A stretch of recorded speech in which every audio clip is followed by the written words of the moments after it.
வைணவ பெரியவரான ராமானுஜர் வாழ்ந்த காலத்தில் அவரது கொள்கைகளை 700 சந்நியாசிகளும் 12,000த்திற்கும் மேற்பட்ட வைணவ அடியவர்களும் பின்பற்றினர். அவர்களில் 74 பேரை மட்டும் தேர்ந்தெடுத்து வைணவம் செழிக்கும் மடாதிபதிகளாக ஆக்கினர்.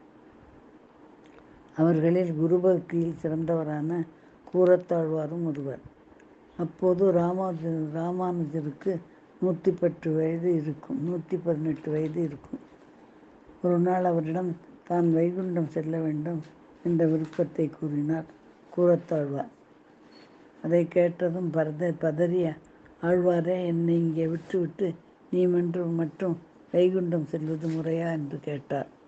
அதற்கு கூரத்தாழ்வார் பணிவுடன், குருவே, தாங்கள் வைகுண்டம் வரும்போது அங்கே தங்களை வரவேற்க நான் இருக்க வேண்டும். இதுவே என் விருப்பம் என்றார். பார்த்தீர்களா, குருவின் மீது எப்படி பக்தி வைத்திருந்தார் கூரத்தாழ்வார். அது மட்டுமல்ல, விதியும் அவர் கூறிய ஆசையை நிறைவேற்றியது.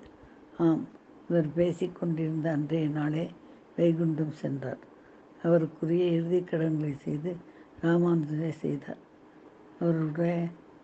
அவர் நினைத்தது நடந்ததில் ரொம்ப மகிழ்ச்சியாக இருந்தார்.